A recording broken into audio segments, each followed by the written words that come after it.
Good morning, everyone. Thank you for joining this event. This webinar is basically where we want to talk about diversity inclusion within internal audit, specifically looking to develop, to attract and develop Black leaders in internal audit. So basically, we want to start off with a little bit of housekeeping. If anyone is familiar with Zoom, we obviously have the hand raising facility as well as the chat facility for questions raised. Where we can hopefully return to questions. If you have any questions, we can hopefully return to them in the Q&A part of the event. This is being recorded, so we have a few organisations who asked for recording of this, so please keep that in mind.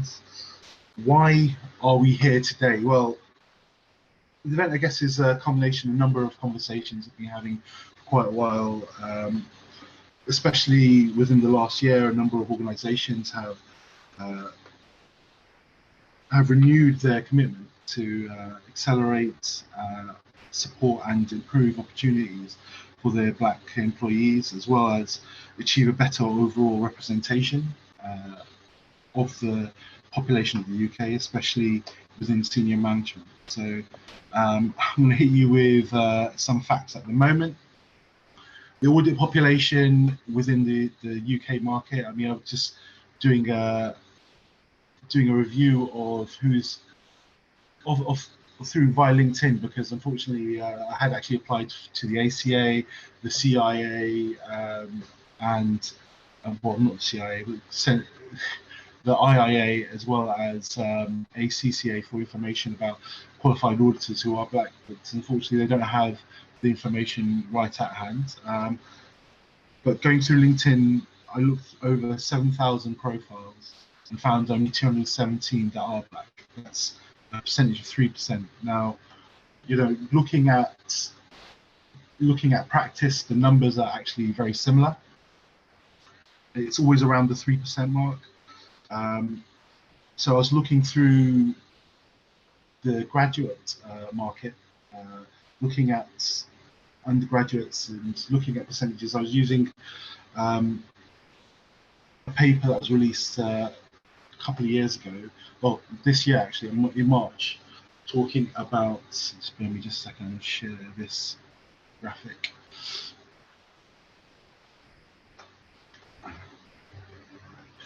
But I was looking at the number of BAME graduates coming out of the UK universities, specifically looking at Black students. So Black students represent 8% of the overall graduate market. If you're looking at where they currently are, it's definitely not coming out of Oxford or Cambridge. Oxford has 1.2% overall of their graduates are Black, whereas Cambridge is 1.6%. The Russell Group universities is somewhat better, and it actually is somewhat representative of the internal audit market as a whole, with about 4% of their population being Black. But if you look at the number of BAME candidates coming out of London University specifically, it's far higher. I think the number is closer to 25%. So if you're thinking about where graduates should be, where we should be aiming towards picking up students or future auditors, I think it's always from the London University or Greater London universities. I guess the approach to speak to students, it's important to approach and speak to students at an earlier age and engage from the first year onwards. There's a really interesting statistic which highlights that students who are approached for internships are 16% more likely to get first-class degrees as well. So obviously increasing their confidence, as well as providing mentorship to the students will allow them to actually develop at a faster rate. So I think Barclays, SocGen, and Deutsche Bank had graduate schemes, as well as Bank of America. Apologies, Paul.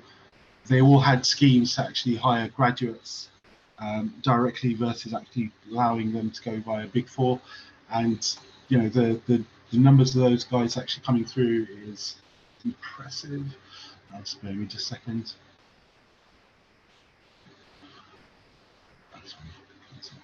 Um,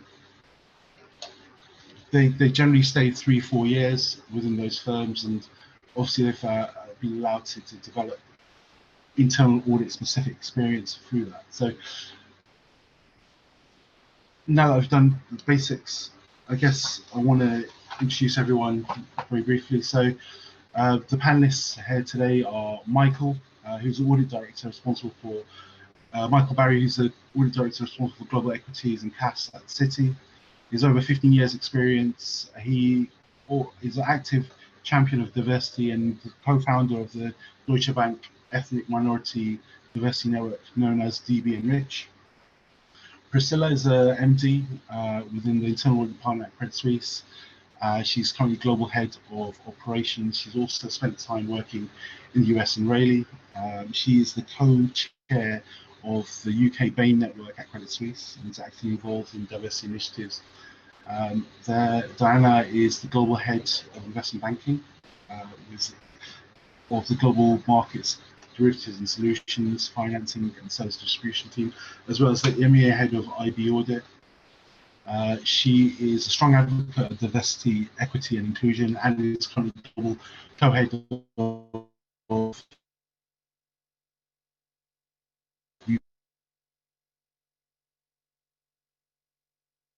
UBS's E&I. He also heads up the EMEA anticipatory audit team that investigates significant internal audit as well as performs targeted reviews. He set up, he's currently head of. Asif, I think we're having some issues with your connection.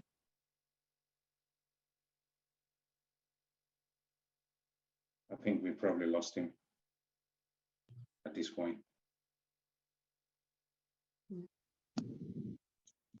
I think for that reason, Diana, do you want to maybe finish your introduction and then maybe hand over to Paul? Oh, sure. Thanks, Priscilla. So as Asif was mentioning, Can you hear me? Asif, yeah, we were just going to introduce ourselves. We were having a few problems with the connection. Okay. Diana, Yeah, I'll go. So really glad to be here, everyone. As Asif mentioned, I work at UBS.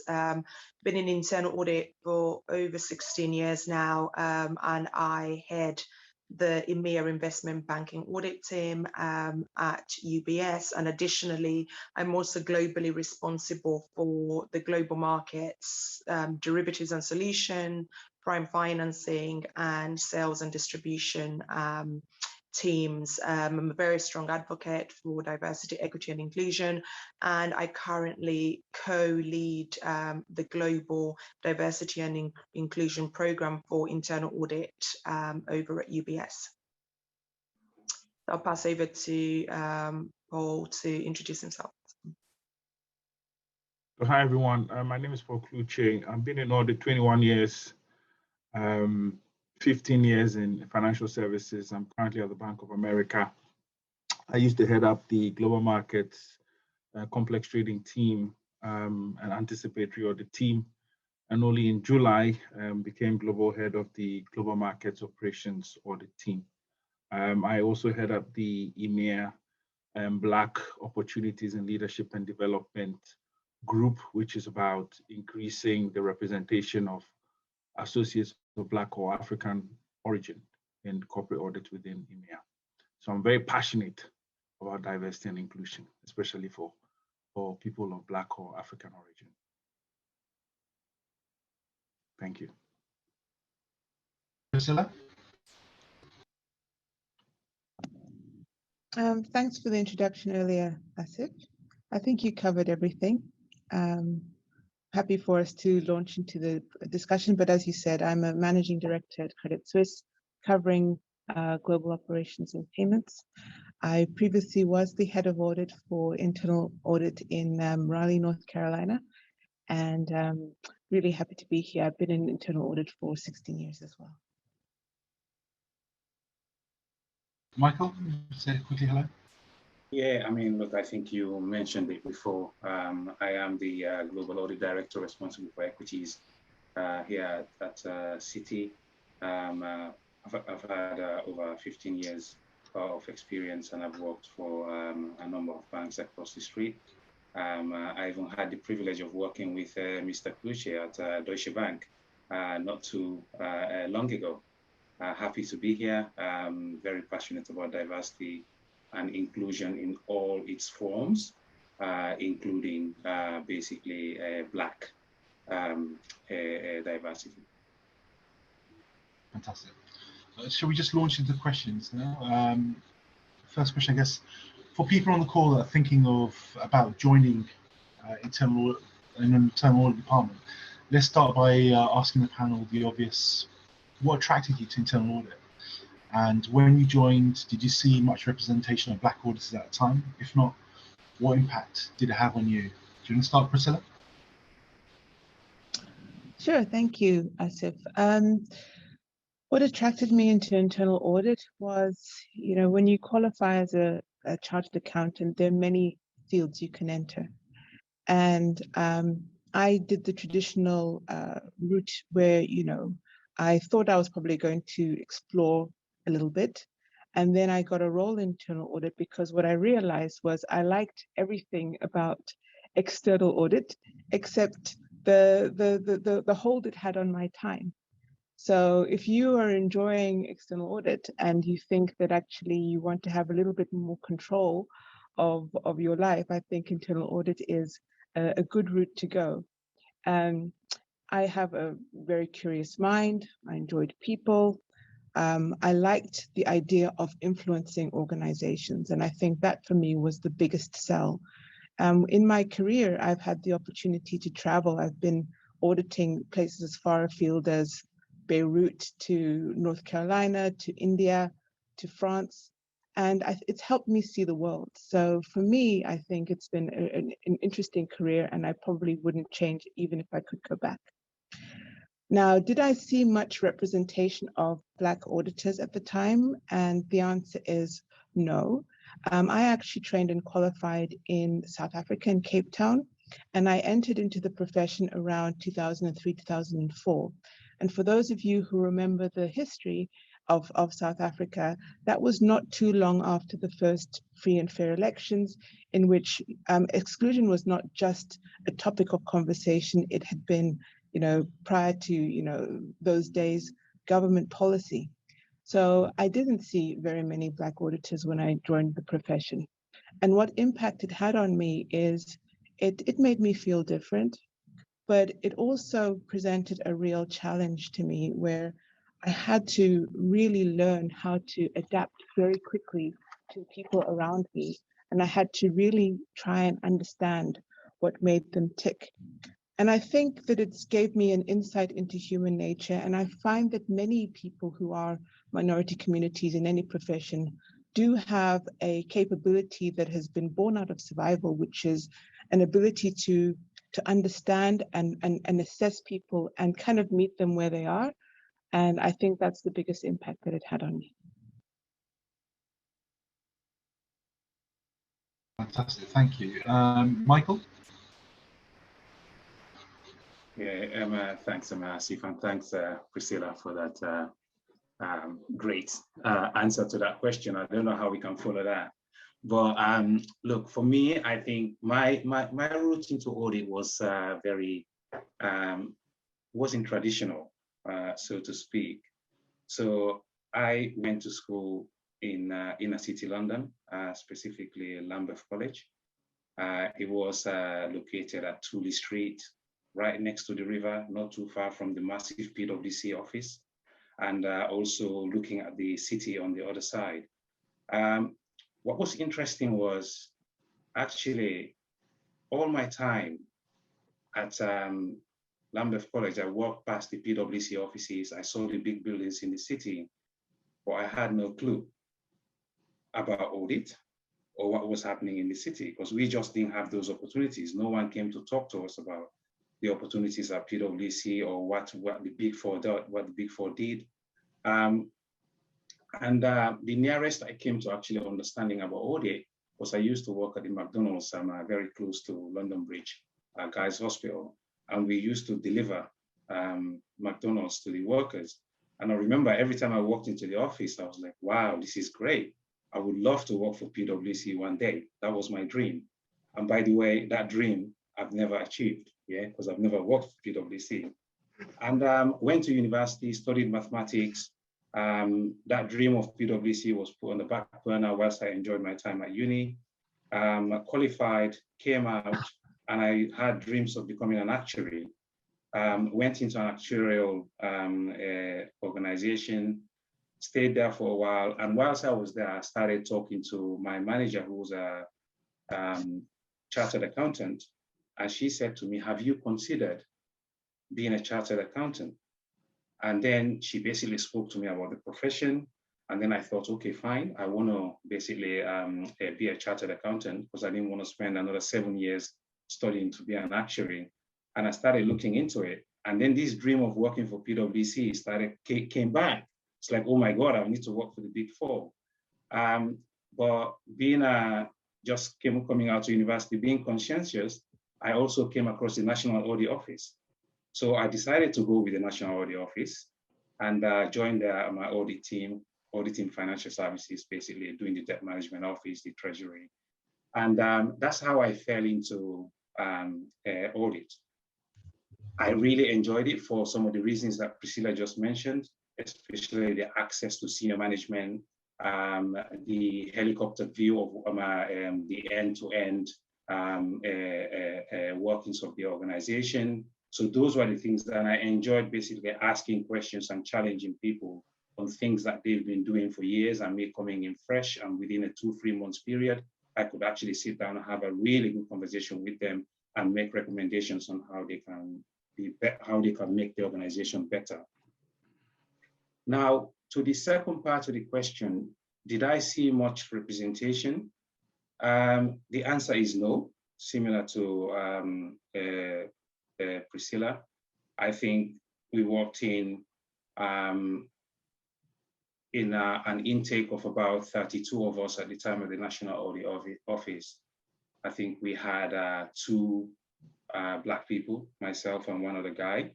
And at the senior levels, there were hardly any. If anything, I would say, although we were underrepresented at the lower levels, but when you compare the senior levels to the lower levels, we were overrepresented at the lower levels, but underrepresented at the senior levels. Now, I mean, that's how it was at the time. What impact did it have on me personally? To be frank, when I joined, I didn't actually think about it. It didn't register. But as I progressed through my career, it started becoming more and more important, because then I became ambitious, and then I could look at the top and think, can I really make it to the top? Because I could not see an example of anyone who's actually made it to that place. So I think that the impact for me grew as I carried on through my journey of audit, rather than it having an impact straight away when I joined in, just because I never thought about it. And that's it from me. Thank you, Michael. Diana? Thanks, Asif. So my journey into internal audit actually started straight out of university. So I did an accounting and finance degree, and within that, one of the modules that I took was on audit. So that's where some of the interest started.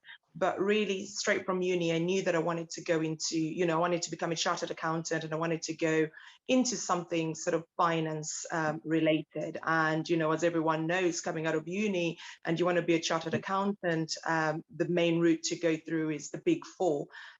So I targeted, one of the Big Fours. I got a graduate intake role with Deloitte. And through that process of assessing, what team I wanted to work in at Deloitte, I got more and more interested in internal audit. And, the main reasons really being, I wanted a job that would give me a strong career track where, I just knew that you're able to get an in-depth understanding of various parts of a business that would continue to make you marketable throughout your career. I wanted a role where, I could then almost be placed in any part of an organization and be able to have some understanding of how it works, and you definitely get that with audit. So I found that really attractive.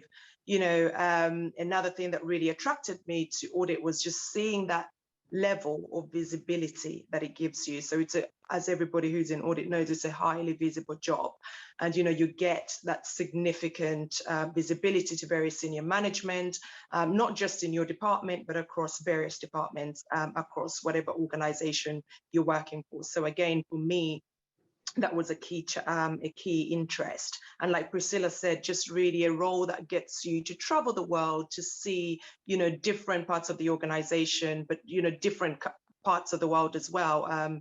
Because, starting your career, I think there's a lot of travel in audit, which just really opens your eyes and broadens it to the world out there. So that was very interesting for me.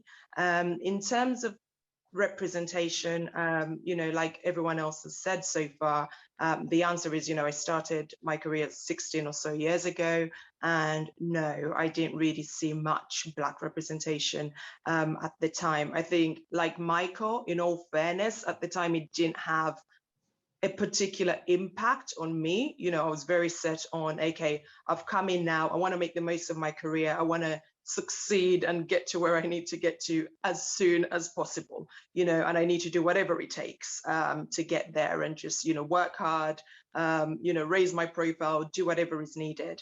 As I grew throughout my career, same as Michael said, really more and more it became very apparent that there weren't that many Black auditors in the organization, but also at the top.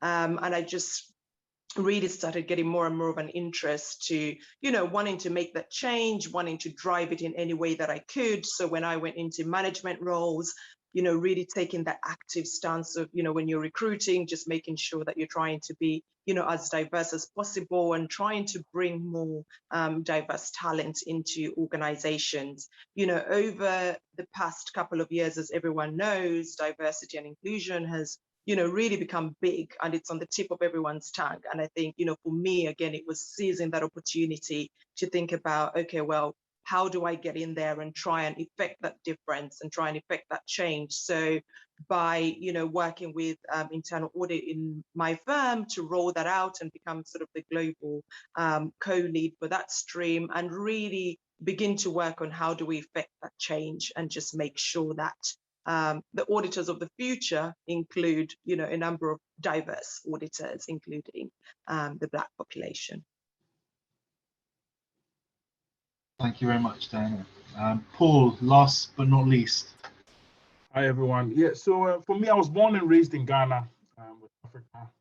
I had my education at the university level in Ghana, and then KPMG recruited me from Ghana here.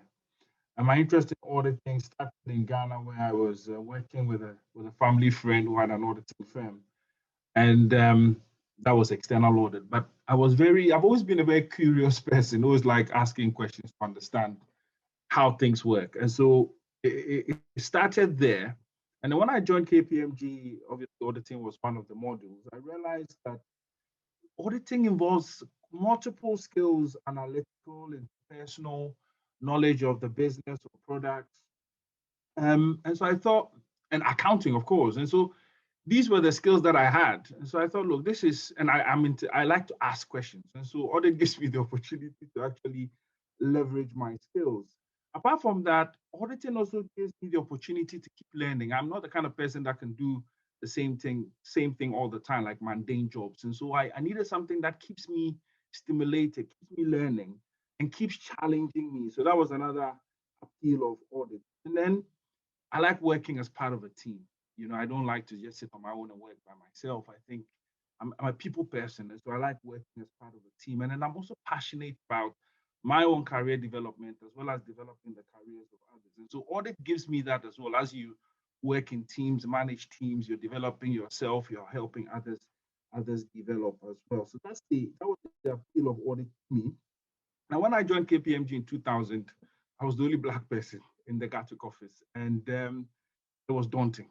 It was really, really daunting. I remember going for the training course in Reading. I just arrived from Ghana. It was cold.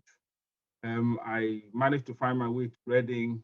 Got there. There were about probably about 100 people there at the training course, and I was the only Black, so it was daunting. And at the time I joined, in my office, I was the only Black in the office. There was no other person. Normally you get like cleaners coming in who'll be Black. In my case, I was the only Black, and so it was very, very daunting. Now, what did that do to me? It made me, in a way, it made me overwork, because I didn't want to be known for my color. I wanted to be known for my competence. And so I was always trying to just work over and above my peers so that they would see, oh, he's Black, but he's good. That was my passion. It drove me to work to like insane levels. Things that people would do in 2 weeks, I wanted to break the record and do in one, so that they wouldn't remember my color. They would remember my competence. And the other thing it also did was, being the only Black there, it made me feel like I needed to excel so much that they would consider recruiting other Blacks to join me and make me, so we could form a little family there. And so for me, it was daunting, but it pushed me, and I overworked. And I'm happy to say that I believe it was in the 3rd year, whilst I was there, I started to see some other Black people come in. So that was good. In my career in financial services, it's improving. Look, it used to be really bad. It's improving. I see more and more Black people. The head of Bank of America is Bernard Mensah, who is from Ghana. So I see it improving. But when I started, it was tough. I won't lie, it was really tough. There were times when I thought, like, even when I spoke, sometimes my accents, heavy Ghanaian accents at the time, it was tough, like with clients, with the office. It wasn't deliberate, but psychologically, every time I went somewhere, I was the only Black. And so there was a lot of pressure on me to just excel, so that they didn't see my color, but rather saw my competence. Thank you, Paul. Thank you very much. Just next question, looking at the landscape today, do you still see a general deficiency in the number of Black auditors? And if so, what's the impact of underrepresentation, and why do you think it is something that the industry needs to address? Can I ask this of Priscilla? Thanks, Asif. That's quite a tough question. I think, having not done the research, I can't say whether I've seen a deficiency in the overall number of Black auditors relative to the population. I think the point that everybody made was really valid, in that at the junior levels it could be just fine, but I think at the more senior levels, I think I know quite a few of them by name. And what I think that the impact of the underrepresentation is I think it comes back to a point that somebody already made, in that the examples would be absent. So I think it means that people are less likely to take a chance on a person who already is excellent. And that's why you end up with a lot of Black auditors feeling, as Paul felt, that they have to go over and above, that they have to excel. Now, the good thing is that the excellence is out there and it's there to find. But I think that if people have never seen people in those roles, then I think they hesitate. And that is, I believe, very, very unfortunate. One of the conversations I've had with another senior Black auditor is they once went into a boardroom with board materials and they were asked if they were lost. So, that's the sort of impact that underrepresentation has. It's not just on us, it's on other people, in that they're also not used to seeing us and they have to kind of go through some form of a mental shift, and that's very unfortunate. And I think what we need to do is sort of see more people demonstrating the excellence that they already have in those senior roles, and that organizations begin to reflect not only in the general body, but particularly in their internal audit departments, which are expected to be a mirror of the organization, that footprint that, we're hiring people that mirror the organization itself, that mirror society, because in order to have an effective strategy as any business, you have to be able to understand your clients. And if the clients are diverse, your organization needs to be diverse. And if your organization is diverse, then your internal audit department also needs to be diverse. Thank you very much for that. Michael? Look, I think it's interesting, some of the statistics that you mentioned at the start of as part of your opening remarks, and you mentioned that 8% of the graduate market is Black. People coming from Oxbridge, we've got less than 2%. Russell Group 4%, and then you talk about the percentage in London where most of financial services is actually concentrated. We talk about 25%. I think it's not, you don't need to basically do lots of research or into it to actually conclude that there is underrepresentation, right? Now, why that underrepresentation? That's driven by multiple factors, in my opinion. And when I look at the lower levels, I think some of the banks that have got an African presence tend to do really well. So I'm talking the Barclays of this world, maybe the Standard Chartered. They tend to do well at the lower levels. At the senior level, look, we all talked about what it was like 15, 16 years ago. And now, I think the fact that we are sitting here is actually evidence that it is getting better. But having said that, there is still a lot more work to do when it comes to representation. And with the banks, I don't think they really have an option but to actually challenge the status quo and basically question their policies and procedures when it comes to attracting Black talent. The reality is the pool that you are fishing from becomes very small if you ignore this demographic of 25% in London. So you are fishing from 75%, puts you at a competitive disadvantage. Banks, I think lots of banks are now questioning, which is a great thing. The impact of that, of the fact that you haven't got that many senior Black auditors. I think someone said, I can't remember who exactly it was, but someone much, much clever than I am said, it's very difficult for you to dream about something that you cannot see. It's really, really difficult. It's very difficult for somebody to imagine that there would be, for instance, a group head of audit at a major investment bank when that has never been done, right? It doesn't mean you can't aspire to it, but I think it does actually hold a lot of people back.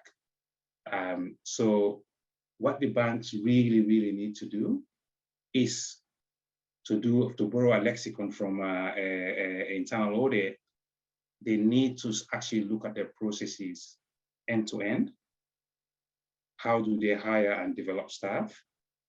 They need to think about the influence that they have over some of the actors in this space in terms of hiring and talent development, and try to basically use that to actually question the system, stretch the system, and make diversity inclusion at the center of everything that they do.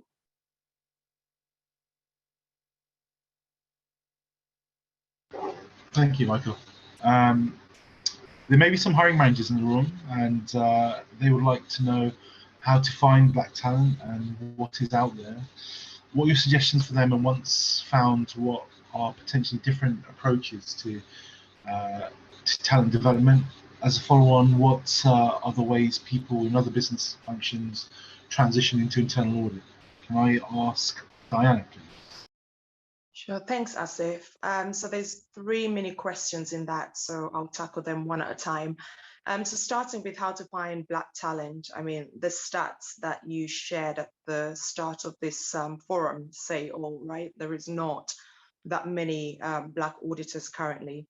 So how do we change that? It's really going through a process that introduces, Black auditors into the market, and that means starting straight from university and school, and really seeing that new talent that's coming up and that will be going into the market, and really tapping into that through graduate recruitment and intakes, junior talent programs, internships, etc. A number of financial services firms and banks, for example, have graduate intakes, internships, but you don't typically see that translating into their internal audit teams. So a lot of firms end up hiring, experienced hires into internal audit, which really defeats the purpose to a certain extent. So I would really say broadening that recruitment to include junior talent, and really tapping into introducing that talent through university, school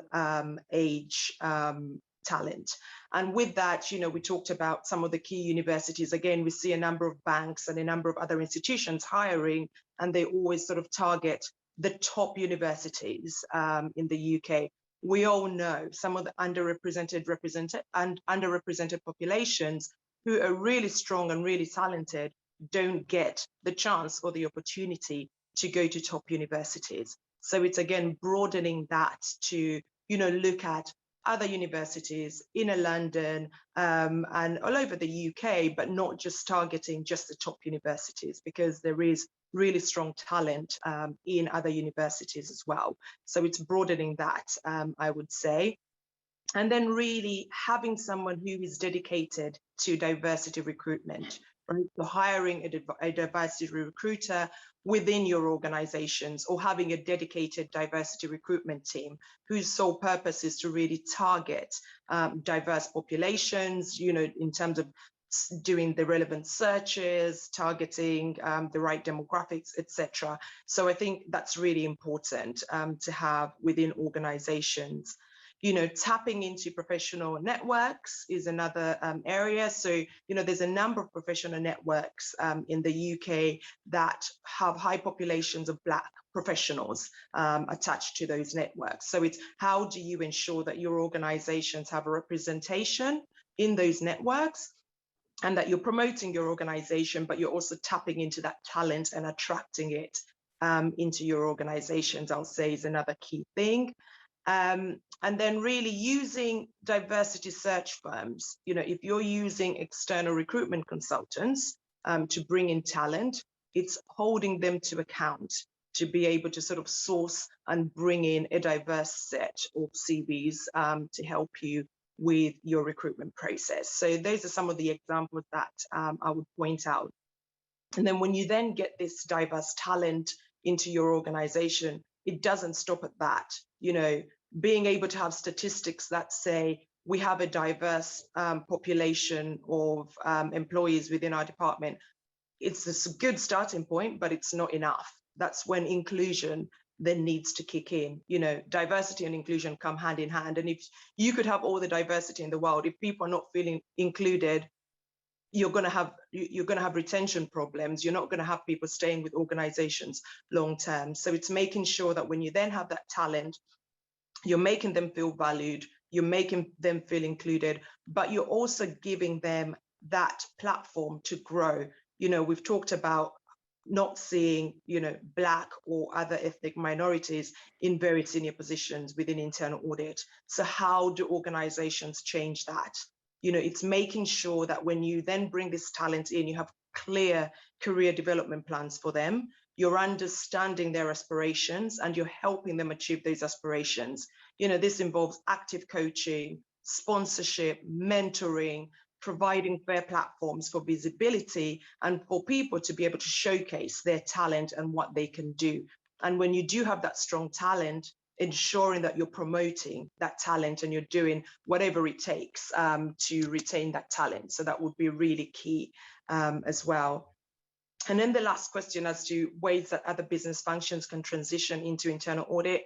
I find that the easiest way to transition from your sort of current career into internal audit is through taking internal mobility opportunities within your firm. It's the easiest way to move into new roles, within your firm than potentially going external. You've never worked in audit and you're going out to the market to apply for an internal audit role, because a lot of, recruiters out there will then be seeking people that have some kind of experience in internal audit. Hopefully lots of firms, or if not every firm, has internal mobility programs.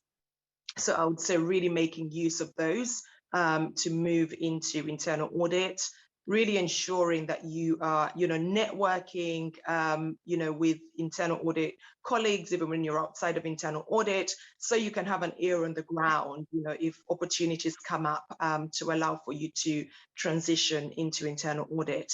I would say if you're then going externally to look at internal audit jobs when you're not an auditor by background, it's really equipping yourself with the tools to help you succeed. Understanding what internal audit does, allowing yourself, to have the qualifications that will, even if you haven't done internal audit, do you have relevant qualifications that will make you attractive in the market? If you're changing that career, have you done, Institute of Internal Audit exams? Do you actually understand what internal audit is, what it does, and how you can fit into that organization, and just equipping yourself to be able to make yourself as attractive as possible during the interview process. So those are just some of the examples that I'll give there. Fantastic. Thank you, Diana. Can I ask the same question of Paul? Sure. I mean, just like I said. Well, I don't know if it's just me, but we can't hear you. Can you hear me? Yeah. Now we can hear you. Oh, sorry. Better. All right, sorry. So there's a limited pool of experienced Black auditors, as your stats, confirmed, and as Diana also confirmed. But what I'm realizing is that there are some Black social networks out there that, Black professionals, auditors, experienced auditors are actively engaged in. So there's a Black British in the City group, which I've come across. There's a Black Young Professional Network, which I came across yesterday. And so these groups have, experienced auditors as members. And so indeed, if you want to reach out, it's a good opportunity to try and network with these groups.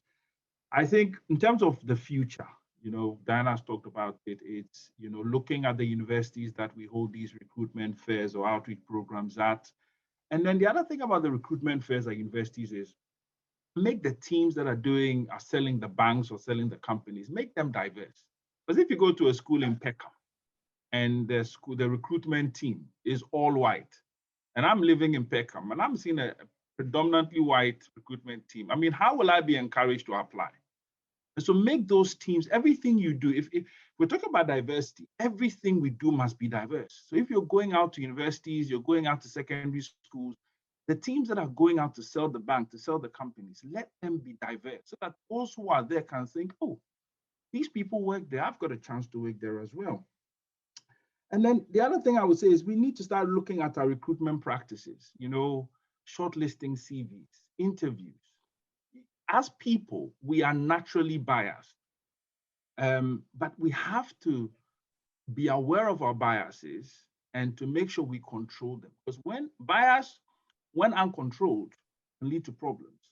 And so in the recruitment process, there is a natural bias. Everyone involved in that can have a natural bias, but we have to look at them, these recruitment practices, to make sure that we minimize the bias against people of ethnic minority backgrounds. Okay, one of the things that we're thinking about is for CVs, just taking out the names. To be honest, you don't need the name in a CV when you're shortlisting. You just need to know the experience. Because when you look at some names, it's African, it's Black. And if you're already biased towards Black people, your natural tendency is not to shortlist. So these are some of the things that we can start looking at the recruitment practices and making sure that we are minimizing bias against anyone, okay? So that then those that apply have a fair chance of being shortlisted and also being interviewed. And the interview process should also be fair, rather than have one person interview, and this person, if you look at the person's start, the person has a track record of turning down lots of CVs from people of ethnic minority backgrounds. That person should not be involved in that process anymore. Or you should have two people interview so that at least you've got a fairer opinion of a candidate, a Black candidate. Now, once you've got a talent in, Diana has talked about it, coaching, talent development. And when we say talent development, sometimes you're giving coaching, but you're not giving opportunity. Now, what does that do? It's like being part of a football team but never making it onto the pitch. How will you ever get recognized? So these coaching schemes, these mentoring schemes must also incorporate giving these associates opportunity, giving them exposure to get profile so that they also have a fair chance to progress their careers, selling them to senior management. You know, Black people naturally, we don't sell ourselves. So we're still learning that. But when you say you're coaching and you're developing talent, learn to sell the talent as well. Don't just coach and develop and keep them on the sidelines, but sell them as well. Then in terms of transitioning within the bank, networking, you know, if you're in a bank and you're interested in working in audit, network, that's in audit, find what's there.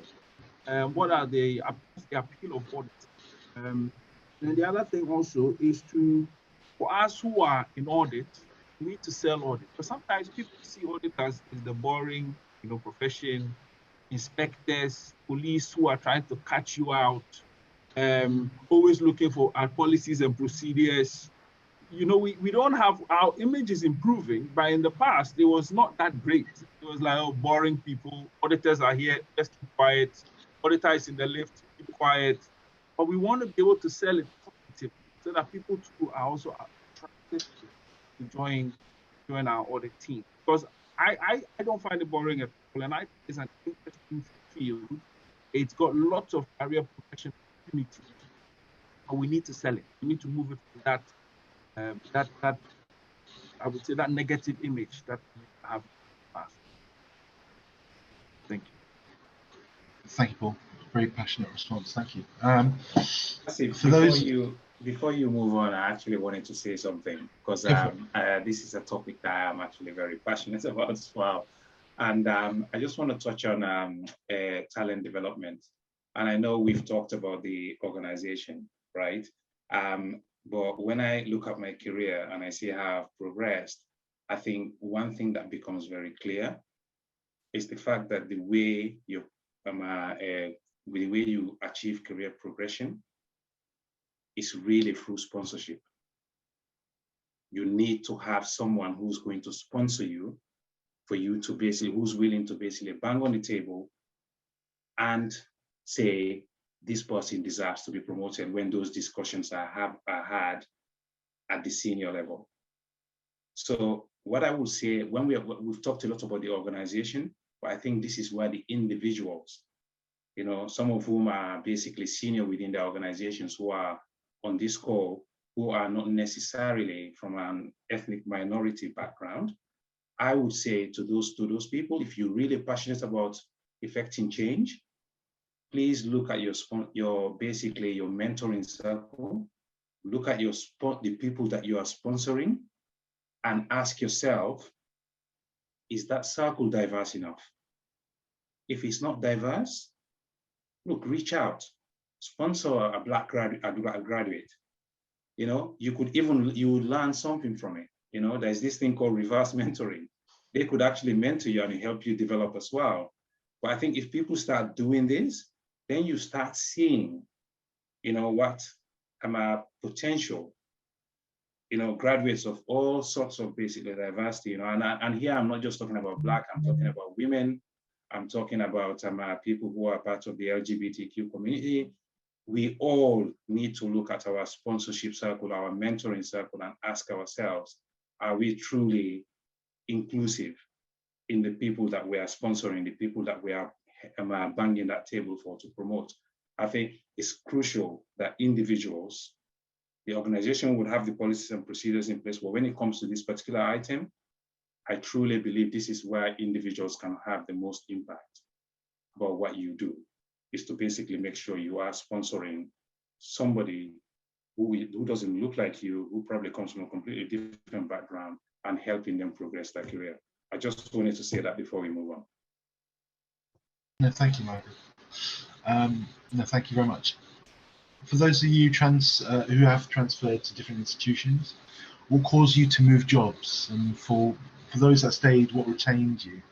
Is the market competitive to hire so-called limited senior black talent, or is this a myth?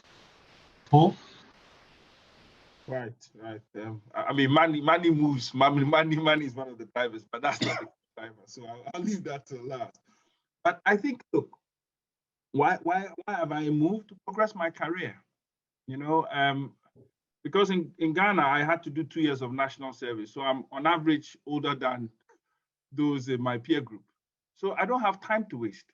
You see, so for me, I want to be in a firm where I can progress my career, where there are opportunities for me to progress my career. But if I'm in a firm where I think, you know, there's some kind of invisible ceiling that's, you know, capping my progression, I will move, because I'm ambitious. I am really ambitious. So for me, the opportunity to progress my career is important. The other thing is the opportunity to learn new things, new areas. That's another key thing. And the appeal of management. You know, like you hear of certain managers who are passionate about people from minority backgrounds, and you want to work with those people because you know, like what Michael was just saying, sponsorship. You know, they will sponsor you, they will defend you, they will coach you, mentor you, but sell you and give you opportunity. So I'm always on when people offer me jobs, I always, you know, do my little research to see who the kind of management there. Are they sponsoring Black people? Are they progressing Black people? And if they are not, what gives me the confidence that I'm going to be the first? And I'm too old to be doing trial and error at this stage. So for me, I want to go somewhere where I know people are passionate about developing diverse talent. And if they are not, with all the money that they offer, I'll turn them down. Then the other thing is work-life balance. You know, you want to go somewhere where you have a life. You're not just working. In fact, working from home, I've been joking, has become working. It's almost like punishment. You know, it's long hours. You want to go somewhere where you have a life. Of course, you work, but you have a nice work-life balance. And above all, you also want to go somewhere where you're paid. You're paid for the value you bring. Because ultimately you need to pay the bills and look after the family and give your children also an opportunity to progress their careers. And so that is an important consideration. But certainly career progression as a Black person is very important for me because I don't have time to waste. Thank you, Paul. In the last year, many organizations have embarked on training on unconscious bias and different forms of recruitment. Are those things effective, and what do you think is the most important initiative organizations and hiring managers should be taking? Can I speak to Michael about this? Yeah, look, I think it is, in my opinion, I think it's a very positive thing that organizations embark on training. Any form of diversity and inclusion training is good. I've done the conscious bias trainings as well. I think there is an upside to them in that they get you to question some of your biases. I remember doing one at an organization I was at, and we had this professor who came from, I think she was from MIT, came over to talk to us. And I remember she showed us a puzzle, which was about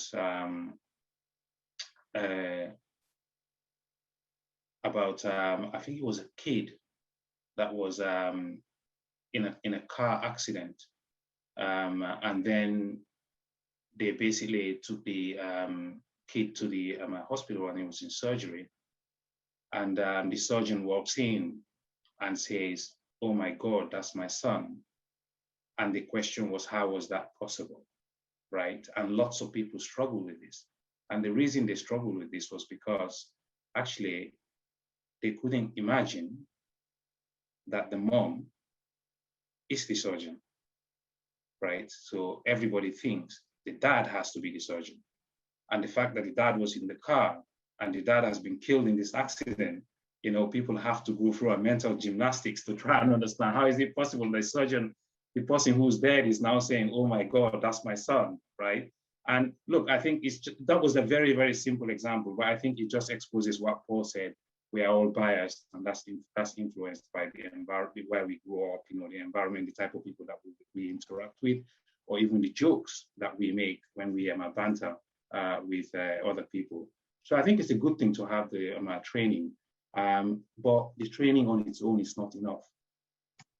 Because often what happens is it has a very short-term effect. It gets you thinking about it maybe in 2-3 days. But because the processes that are around you, we've talked about things like recruitment, we've talked about talent development. If the policies and the procedures that govern all these don't change, you can do as much training as you want, right? What you're going to do is a very short-term fix, plastering over the cracks, and then you're going to revert back to where you were before, because the systemic things that are driving your lack of diversity are still there. So I think training is good. However, it should not be looked at as the silver bullet to change anything. You have to do a lot more than that when it comes to tackling diversity. I've completely lost track of what the second part of your question was, because I think it was, first part was about unconscious bias, so I've completely lost track of what the second part of the question was. The second half is, are those things effective, and do you think, what do you think is the most important initiative organizations and hiring managers should be taking? So look, I talked about end-to-end before, which is something that auditors always talk about. We want like an end-to-end overview. For the non-auditors on the call, we want to see end-to-end coverage because we want to see all those thematic risks. We want to raise the big hard-hitting issues. Look, if you are really serious about diversity and inclusion, you cannot just go, oh, this is what I want to do, or pick 1 or 2 or 3 things that you want to do. What you need to do is look at the complete value chain, from hiring to talent development, your sponsorship, your mentoring, everything else that you have, you need to look at. And also you need to be ready to question, right? I mean, I've been in organizations where we've gone to talk about diversity and inclusion, and the first question you get is, do we have a problem, right? So I think that there has to be a mental shift. That do we have a problem question does not help when it comes to solving diversity and inclusion. You do not need to have a problem to basically focus on diversity and inclusion. You do not need a business case, which is the other thing that we get. What is the business case for us to do this? You do not need a business case to do something that is absolutely right, to basically promote equality in the workplace. What better business case is there to say, actually, we are an organization where we provide opportunities to all our employees, regardless of where they are from, what they look like. That's I think for me, that's the best business case you can have. But organizations really need to get away from doing that. And the other thing that organizations need to actually get away from doing, as Paul was mentioning before, people who come from ethnic minorities, or people who are basically the lone voice in the room, are already going through a lot of stress because they are the lone voice in the room, right? So don't put pressure on them to come up with all the solutions to solve the issues that relate to ethnic minorities. We need people who are not Black, they are not from a BAME background, to actually step up and think, what can they do to make things better? Rather than putting pressure on, as is often the case, a very junior, the most senior Black employee that you can find. And in lots of organizations, that means that person is relatively junior. And then you ask them can you please form a network? Can you please come up with solutions for us on how we can solve this? And then you go and put them in front of people who are really experienced at board level, and you expect them to be able to articulate their case, to be able to convince those people to basically do what they want to do. It's completely unfair. So I think organizations need to stop doing that as well, and actually say, if we want to solve for Black issues, we need to get someone who's at the top table to sponsor that and be willing to talk to the issues. Yes, your Black employees will help you.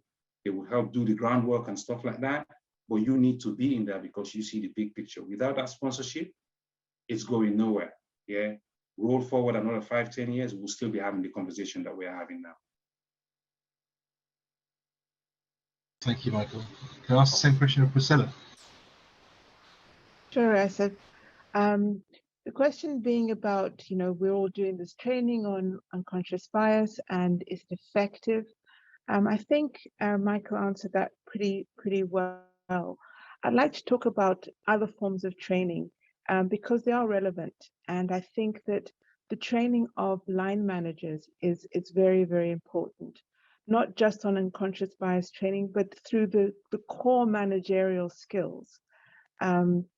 I think that what we've complained about quite a lot is this pyramid structure where you have a lot of people at the lower levels not really progressing into senior management.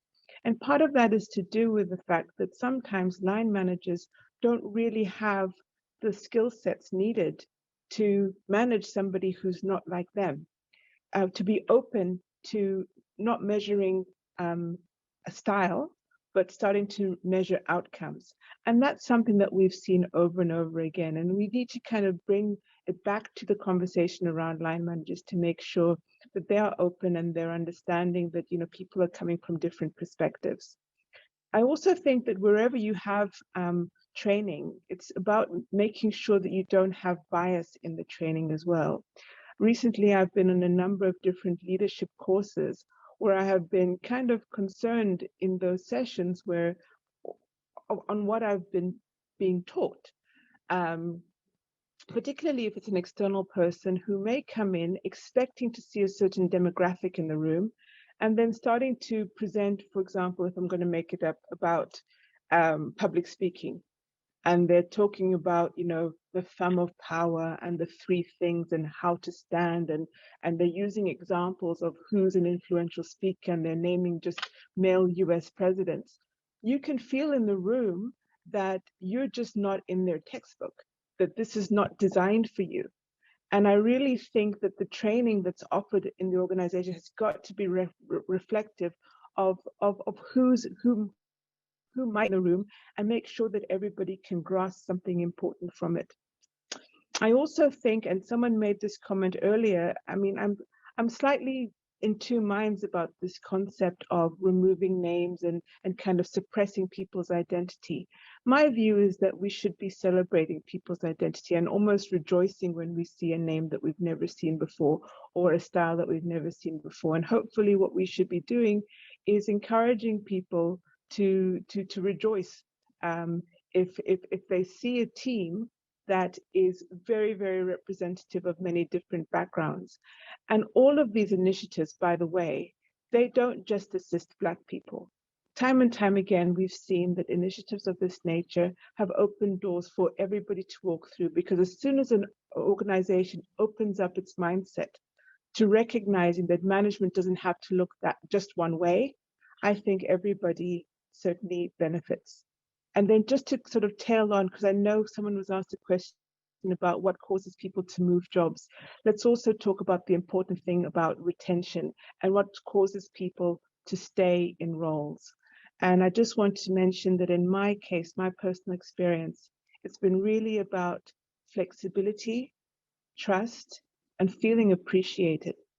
And I think that those 3 ingredients are what drive loyalty. Money, yes, it's important, but I find that money is not as important when a person feels undervalued and misunderstood in their organization. I had the real benefit of the fact that when, even before the George Floyd incident, back in November, my boss's boss in Zurich, of all places, had the first conversation with me about race. And in my experience, it was actually a traumatic conversation, I won't lie, because I'm standing in front of this older gentleman, an older European gentleman, and I had tears rolling down my face. And I was sitting, having a mental conversation, angry with myself, because I thought, you know, Priscilla, you've now destroyed your career. Look at you. You're sitting in an office with someone you're trying to impress, and you're crying. And it was such an important conversation, because I really felt this person reached out and tried to understand me and tried to understand what my experience was. Afterwards, I talked to a friend and I said, you won't believe what I just did. And he said to me, Priscilla, it's fine.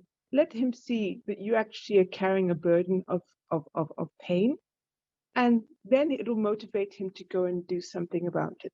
So I just want to reach out to people to say, you know, it's okay to stay with one organization, especially if you're appreciated. And secondly, it's okay to also show a few moments of vulnerability so people understand that what they're doing when they're trying to help the diversity agenda is important, and it does mean something, and quite a lot. Thank you very much, Priscilla.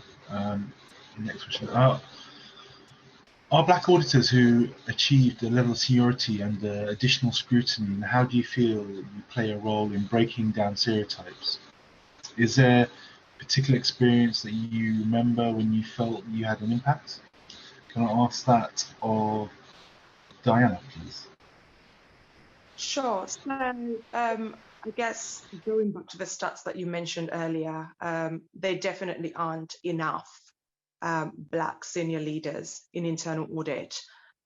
So when you do have a number of us, so the four of us on this call who, you know, have made it and have worked hard and, you know, have gotten into senior leadership positions, you know, it's just really, really important that we're then giving back, and we are sort of paving the way for others, and just really trying to make that impact and trying to act as a role model, and, you know, make others within the organization sort of see this is possible. You know, there's still definitely a long way to go with, you know, having more people sort of at the top in ethnic minority groups, but it's showing that it's possible. So obviously, you know, the interesting thing is diversity and inclusion has, you know, become the forefront of every conversation that we have of late. You know, it took a terrible, terrible situation with Black Lives Matter and, you know, to really bring this to the forefront and to really open up organizations' eyes and make at least ethnic diversity a thing that everybody's talking about at the moment. With that, obviously, comes some stereotypes where, you know, if you are seeing organizations now sort of taking actions to, you know, promote Black people into leadership positions, you then, you know, begin to have the question where people then look at that and go, well, is it because the promotion is because they are Black to a certain extent? Are people trying to tick that box and make those numbers, which to a certain extent, you know, it's a positive that we're seeing numbers going up, but it's also a negative because it almost takes away from, you know, people's accomplishments and that hard work to get to where they need to get to. If, you know, the view is then like, oh, have you only been promoted because, you know, of that stereotype? You know, so I hope that that sort of begins to change, that, you know, people are promoting based on credibility, but also making sure that then when you do have people in your organization that are strong enough and need to get to that next level, that you are promoting them actively into those next levels. In terms of, you know, what we can do to create that impact, and is there anything that I've done recently that has made that impact? I would definitely say it's, you know, what I'm doing now as it relates to diversity, equity, and inclusion at UBS and co-heading the internal audit initiative in this space, really getting to the detail of what is needed to effect that change going forward. You know, diversity has always been an issue. gender diversity organizations have done a lot in the past to sort of improve that. There's still some way to go, but a lot has been done in that space. What's lacking at the moment is the ethnic diversity, especially at those senior levels. So for me, working in this diversity and inclusion group and co-leading this, it's really that making that impact of effecting that change, starting from understanding what are some of the challenges that are being faced. And being in this position, I know some of the challenges that I've gone through in my own career, and it's sort of being able to relate and work with people within the organizations to give people the tools to grow their careers. So when I took on this role, I was very, initially worried about, is this going to be just another initiative? Because everybody's talking about diversity. So every organization is running to demonstrate that they're getting ahead of the curve as it relates to diversity. And I remember when I was asked to lead this, my very first question was, I'm not doing this if this is just yet another initiative. I just want to make sure that in coming into this, we're actually effecting change and we're doing what's needed, and people are seeing sustainable change in the long term. And this is not something that's, going to be forgotten about a year from now when something else takes center stage. So I think for me, it's just really making sure that, long term through this role, I'm doing everything I can to effect the change, working with my peers, working with the department to effect that change. And I think we're already doing some really great things over at UBS. I think we are, there's still a lot to do, a long way to go, but I think we're getting onto the right track. So I think I can already see an impact there, and hopefully we can continue to do that going forward. Thank you, Zena. Can I ask the same question to Priscilla? Oh, sure. Do I think that achieving seniority gives more scrutiny? I absolutely do. I think that you are an inevitable person who has the gaze of people, particularly Black people, and I do think that it's important to do your best to set an example. I think that in my role also as co-chair of the BAME network, I do find that I am kind of repeatedly called on to join panels, attend recruitment drives, and do all sorts of things. I would love to see that be able to be distributed amongst more people. But I think for the moment, I'm more than happy to do it because I'm so passionate about this topic. And, I want to be visible. One of the things that people always complain about when it comes to being the only lone voice in the room is that, you are the lone voice in the room. But if you look at that in a different way, the likelihood that whatever you do and say will be remembered, including your name, is slightly higher. So you can't really afford to be silent in those scenarios. So I think that when it comes to breaking down stereotypes, if people do have preconceptions as to kind of how you are and how you think, the best thing you can do is speak up. And I think the best thing you can do is speak up and show, compassion, show an understanding of, a person where they are, and demonstrating that, what they can be, a partner to you in the organization. And then hopefully they'll go out and look for additional partners. And in my own case, is there any particular area where I feel I've had impact? And I think it comes down to the same thing that we're all talking about today. When it comes to developing leaders, leaders have by default a seat at the table. And there's a saying I really repeat quite a lot, is if you don't have a seat at the table, you're on the menu. It may take some time to kind of process what that is, but what I'm saying is, if we aren't at the seat of the table, we can't make sure that the things that we've been challenged by throughout our careers are addressed. I'll give one quick example. There was one time I was sitting on a different panel, looking at people's performance, where the performance of a young Black male came up, and the conversation, for some reason, turned to aggression. How this person didn't have any kill instinct, how this person, was too mild-mannered, and that they weren't maybe, the sort of person who might be able to do the job well. And rather than coming into that conversation and accusing people of potential bias, what I did was I just asked a simple question. I said, are his results what you expect? And is he delivering? And the first answer to that question was yes. And then I said, well, have you thought about the fact as a Black male, if he were to present himself in the aggressive way that you're suggesting, do you know what would happen? And then there was a silence in the room and people suddenly got it. And then they said, we shouldn't be measuring this person on their style. We should be measuring on their outcomes. And this person needs to be celebrated for how calm they are, how measured they are, how steady they are. And the conversation about that person's performance really shifted. And that only happens if we're at the table. So I really think when it comes to the influence that we can have as leaders, it's not just out there. Sometimes it's in the closed rooms as well. Thank you very much, Priscilla. Thank you very much. Next question. What are some of the things? Sorry, I'm just conscious that we've got only 13 minutes left. I wonder if we want to do some Q&A as well, just a suggestion. got it. Okay, well, we've got two questions. Should try and get through one, and then we'll decide on the next bit. So, what are some of the things that your department's doing to affect change, and do you think they'll be effective in the long term? Can I ask that, Diana? Sure. So the firm is doing a lot. I'm actually, as I'm sure a number of firms out there are as well, but, really, really proud of, what's being done to try and effect change on a go forward basis. As I said in my previous response, it's really sad that it took such a tragic incident to really bring diversity really back to the forefront of every organization's thinking.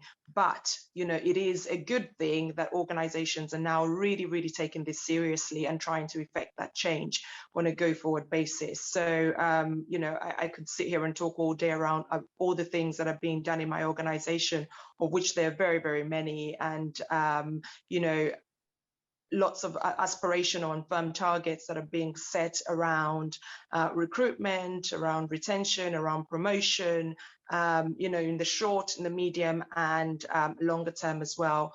Within my specific department, again, a lot being done there. As I mentioned, we have a diversity and inclusion program that kicked off earlier this year. I co-lead that globally, and we have regional working groups that are targeted at focusing on diversity at a regional level, because as we all know, every country, every region has its own specificities when it comes to diversity. So I think really the key thing that we've started with is just making sure that, before you build a strategy or understand what needs to change, you need to understand the current and really get to the root cause of what are the current challenges and why are there current challenges, and really equipping some of these working groups with people that clearly understand, that have gone through diversity challenges themselves, but also having sponsorship right from the top, and people who, someone mentioned earlier, you don't want just, people that are in diverse groups to figure out the solution. You also need people from, the not underrepresented groups to really come into this, support this, sponsor this, understand the why, and want to effect that change. So I think the way that we're positioned really allows for us to do that. So there's a lot of work that we're doing at the moment in understanding where we stand at the moment and what is going to be our strategy going forward, really focusing again on the key points of recruitment, bringing in more diverse talent, absolutely key and critical for us, but also how you're then giving that talent the platform and the promotion. We don't want to, come back 2 years from now and you still have, across the market, the four of us on this panel leading these conversations. We definitely want to see a lot more ethnic minorities making it to the top, getting promoted. And that's one of our absolute key focus points at the moment. And a lot of this starts with disclosures. In the UK, I guess, more and more organizations are disclosing diversity statistics. I think it's really, really important. So it's something that we've really been driving at UBS, and we're really in a good place with that, because only when you know and have a view of those statistics of what does it currently look like, does it really bring to the forefront how much improvement is needed. So we focused a lot on disclosures. We're in a good place. And now that we know where we're at, we're just really working at what do we need to do to improve. So there's a lot that needs to be done. A lot has already been done in the past. There's been a lot of focus on gender diversity within UBS, and a lot of great things have happened there. And now it's moving the needle to, other forms of diversity and making sure that they get the focus that they need on a go-forward basis. Thank you very much, Priscilla. Apologies. Let's quickly pop into our Q&A session. I know we've got a few questions that have been asked during the event, and we have a few questions that were posed prior to the event kicking off. So I guess I'll quickly go on to this question. Will setting targets and requiring organisations to report their percentage of BAME staff in their workforce versus percentage of leadership roles help achieve diversity? Priscilla, do you want to go for that one? Sure, and I'll be brief. I think it's important to get more perspectives around the room. I think if something's not measured, it's not done. So I do think it's important. I think it's important to explain the basis of the targets as well. I think that there are, many people in the organization who support, the topic of diversity in principle. But then when it comes to, the real work, they get a little bit skeptical. And I think that it's very important for organizations to really explain the basis of the targets so that everybody gets on board. And it's wrong to just assume that because we're convinced that everybody is as convinced. And I think that there's work that needs to be done around that as well. Thank you very much. Thank you very much, Priscilla. Within the last year, several organizations have renewed their commitment to accelerating support and improving opportunities for Black employees. What do you think are the fundamental things that the steering groups tasked with delivering on this commitment need to get right to ensure long-term and sustainable success? Can we go to Diana, please? Sure, I'll give a really quick view, and then it would be great to get Michael Paul's views as well. So for me, I think ensuring that sustainable success is, takes really understanding and a real commitment and desire to make that change. I talked earlier about, organizations not looking at this as being, this is the next big thing, or this is a current focal point, so let's do this to tick a box and demonstrate that, we are diverse and we are inclusive, right? It's really understanding what the challenges are, having empathy for those challenges, and having that real commitment all the way from the top of the house to make that change and effect that change. And that takes going back to the basics and understanding, why is diversity where it currently is? Why do we not have enough talent? What can we do to change that? And having that real commitment to change, as opposed to going into this as yet another tick box initiative. So I think that is absolutely critical. I think another area that is absolutely critical to allow for this to be sustainable is to have people holding themselves accountable, and for people to be held accountable to making this a long-term success. And that means not only setting, short-term easy goals, this is what we're going to do, we're going to promote more diversity in an organization, but setting short, medium, and long-term clear targets and clear goals, which will mean that, you don't lose momentum, you keep that focus going into the long term, and that this doesn't, become something new next year. So it's just ensuring that there's that accountability, that people keep going back to the targets that have been set, and making sure that they're working to fulfill those targets. And then really equipping your organization with, professionals and having active rules that focus on diversity and inclusion, and not just, adding this as something on top of somebody else's role, because inevitably, their day-to-day rule takes over and then it sort of becomes a side thing. So really organizations hiring in, at UBS, we have specific diversity and inclusion teams and diversity and inclusion programs, hiring in dedicated recruitment people that focus on diversity and roles that are there to stay, because that will mean sort of on a longer term basis that continues to be sustained and doesn't get forgotten about in the long term. So those are just a couple of areas. Maybe it will be worth getting Paul or Michael's views as well. No, thank you. I was going to ask the same question to Paul quickly. Yes, I think setting targets is one way. There's talk. There's been a lot of talk. As our action. Setting targets, and I like what Priscilla said, that what's not measured is not done. So let's define, in order to say you must have SMART objectives. And so let us have SMART initiatives. And let's measure. Let's monitor how we're progressing it. Then we'll know if it's talk or if it's like. I'm sure you have a view on this as well. Thank you, Paul. Final question, I guess. Have there been instances during your career where you felt that you've been treated differently due to the color of your skin? And what advice would you give to anyone who might be experiencing it? Michael? Sorry, can you repeat that question again?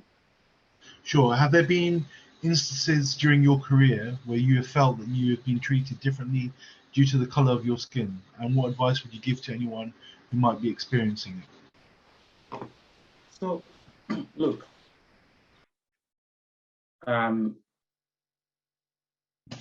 in your face racism, which I think is what that question is getting to, it's not something that you are likely to come across in the workplace, because that sort of behavior will get people fired. So they obviously would not do that. They won't be stupid enough. And if they're stupid enough to do it, I've never ever come across it.